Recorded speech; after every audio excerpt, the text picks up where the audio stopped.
こんばんは。ナレーションを務めております語り手です。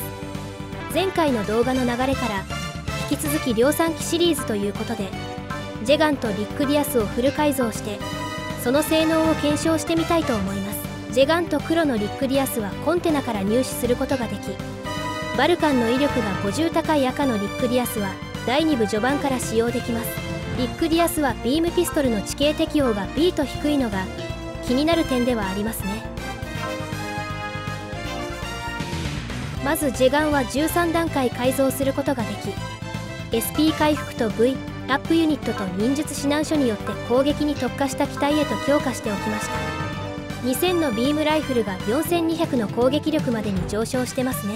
そしてリック・ディアスは14段階改造することができ、1機目はおなじみの装甲に特化した状態で出撃します。さらにボーナスで陸 OS にして思い切って地上戦でも活躍できる仕様にしておきました。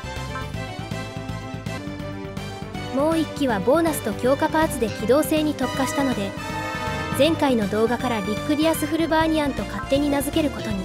また地形適応に関しては装備をすることで空陸 A となるミノフスキークラフトでカバーしておきます。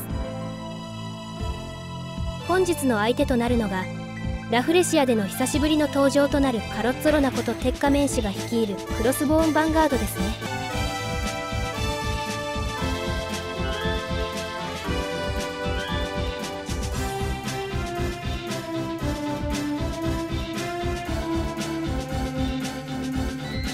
大佐には多少受け入れられつつも、ロンドベルの若きメンバーには不況の模様の鉄仮面師では、まずはリック・ディアス・フルバーニアンで橋にきれいに並んでいるデナンゾンの部隊の迎撃に入ります。負けられないんだ。この程度ならここだ。避け切ってみせる。であ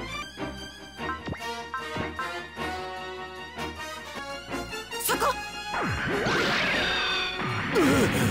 まだやられるわけには。当たれよ。このくらい避けてみせる。当たるものですか。当たれ。そんな。どかないと。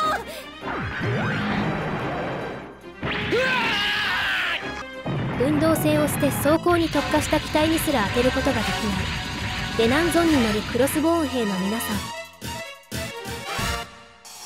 ここでザビーネ氏の部隊がアクサラスを大量に連れて増援として登場されます。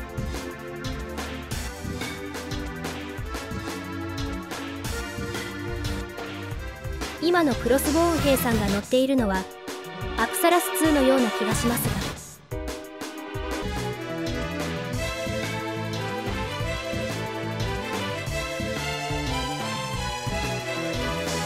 またシーブック氏とセシリー・ジョーが登場し、このステージから加入してくれます。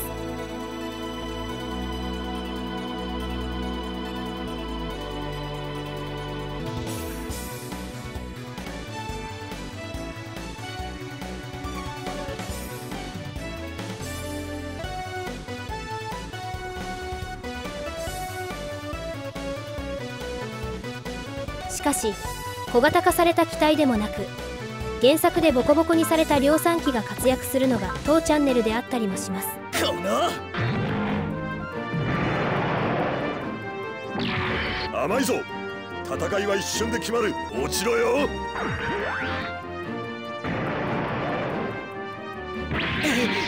このままじゃ。そこだ。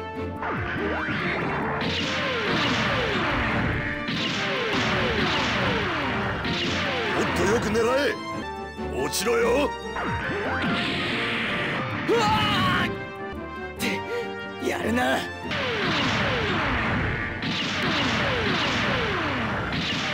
とよく狙え。食らえ。まだまだ。そんなもんかい。この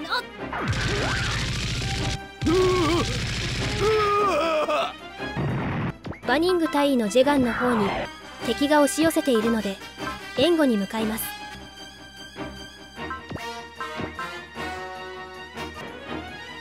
そんなもの当たれ。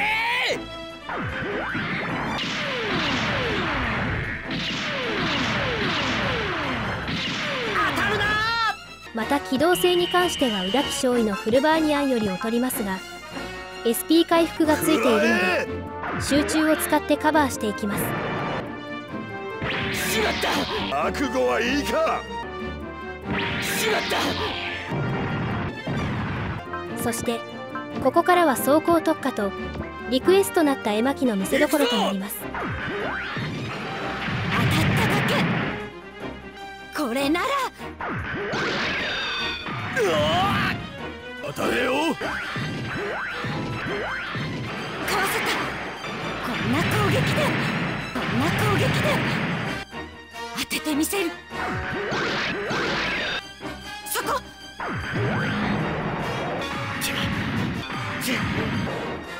そんなものをなめるな。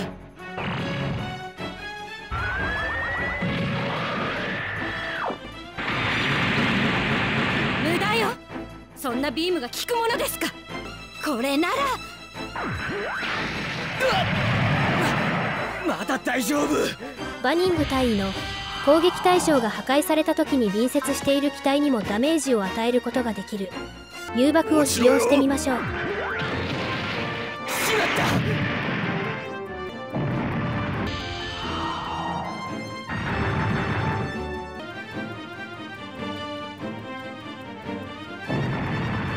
ちなみに誘爆は磁気であったり味方機でもダメージをもらうので使用する際は要注意です。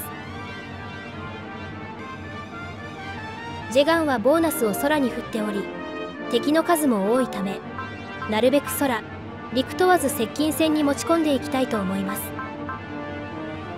当たれよ。遅い。まだだ。正面このくらい避けてみせる。あだだ。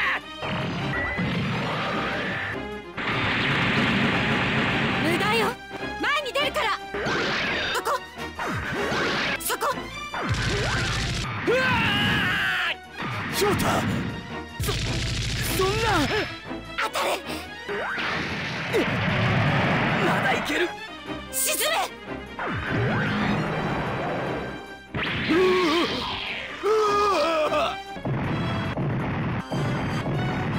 ダメージ、命中、回避率は武器と機体の地形適用によって影響が出るためリクエスのボーナスが思っている以上に効いている絵巻ですね。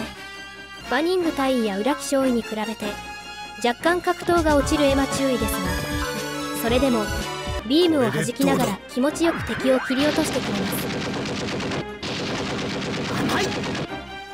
恐れるな。前に出ろ。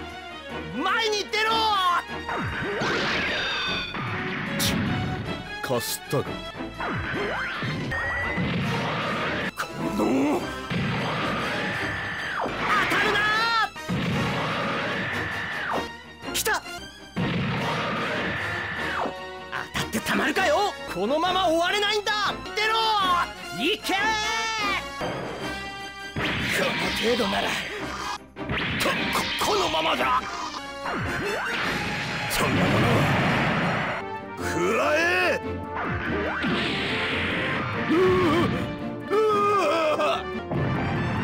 決して手強い相手ではありませんが HP が20900と高いので落とすのに地味に時間がかかるアクサラス2で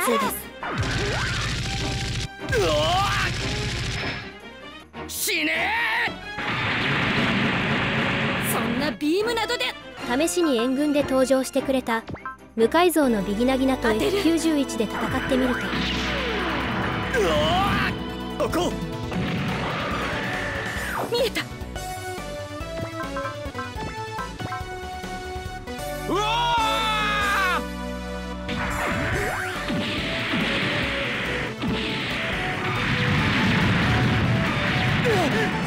やられる。落ちろ。見えた。セシリー城とシーブック氏のニュータイプ能力と運動性の高さから攻撃を避けてくれる2機でありました。ただ攻撃力はジェガンの4200のビームライフルに及ばないのでダメージを与えるのには一苦労します。フル改造したジェガンの運動性が118となると F91 の運動性の高さはさすが小型化されたガンダムといったところでしょうか。それでもジェガンのビームライフルやリックリアスのクレーバズーカの攻撃力には及ばずというところですね。この野郎。間一髪。ソラ S のジェガンやリク S のエマキよりはダメージが出づらいフルバーニアンですが F91 以上の運動性でほぼ攻撃が当たることはありません。またニュータイプスキルを除けばシーブック氏の能力と比べても全く劣らず格闘が高いのもありがたい裏木少尉。そんな。気力も150まで高まりさらにギアを上げていくエマ注意。当ててみせる。行くぞ。遅い。なめるな。当たっただけ。当たれ。そんな。ここからはレベル40でショットランサーが強烈なザビーネ氏が相手となるとどうなるか。聞かんな。邪魔だ。当たっただけ。ヘビーマシンガンはそれほどのダメージが入りませんでしたが射撃166命中が161に運動性回避ともに高いザビーネ氏ですね。浦木少尉とフルバーニアンでも 20% の命中率が発生しています。聞かんな。行くぞ。当たるわけにはいかない。そうだ。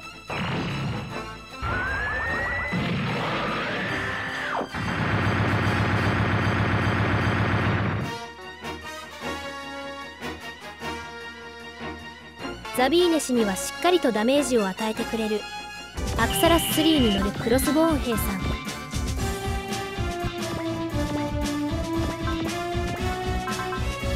沈め。なかなかやる。行くぞ。こいつでとどめだ。何？押されているのか。行け。これでは期待が持たん。やらせるか。避け切ってみせる。やはりショットランサーは強力だったのでここは援護と精神コマンドを使い一気に落としておきます。当ててみせる。見事だ。2機のリック・ディアスの活躍の後はバニング大尉が狩るジェガンの出番となります。まだいける。落ちろ。そんな腕じゃ俺には当たりはせんぞ。さらに鉄仮面師のバグが来るので一旦防御で対応しておきます。行けバグども。もっとよく狙え。そこ。そこだ。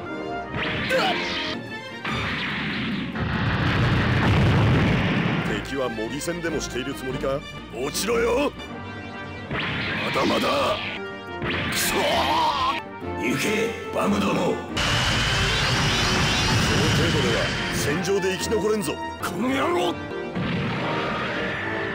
この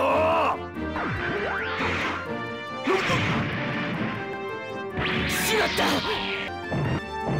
エマキに関してはバニング大尉の援護防御なしで走行を信じてラフレシアに挑みます。当たっただけ。どかないと。こんなものか。落ちろよ。沈め。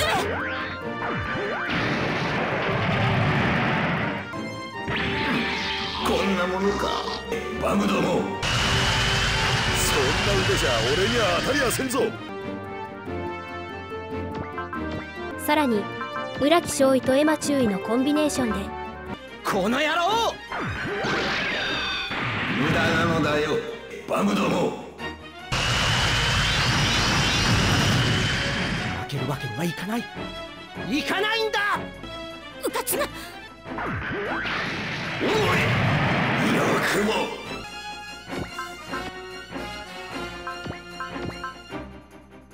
当ててみせる。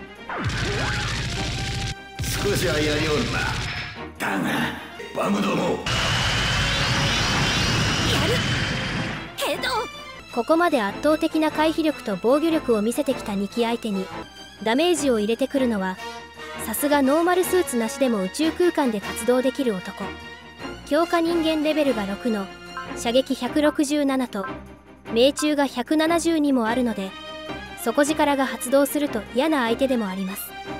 このメガ粒子砲対策もあり、アイフィールドを装備してみましたが、まさかのバグで狙ってきたので、そこはやられました。遊びが過ぎたか。 HP が13710未満で撤退されてしまうので、攻撃が必ずクリティカルになる統率と精神コマンドを駆使して落とし切ります。これより敵と交戦に入る。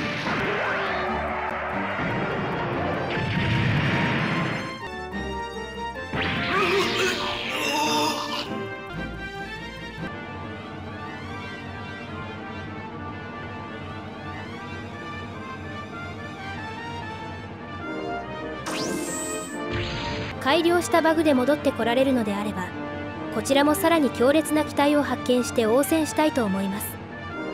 くらえ。このまま行く。これで勝負だ。まだまだ寝るな。そんな腕じゃ俺には当たりやせんぞ。このまま行く。これで勝負だ。このままだ。正面来た。うかつな。ひょうたくらえ。バカな。ラストはエネルギー切れとなりプカプカと浮いているアプサラス3には手加減をかけたハンドグレネードでギリギリまで削った後に熱血の裏木少尉の一撃をぶち込んでおきましょう。1機目ダウンだ。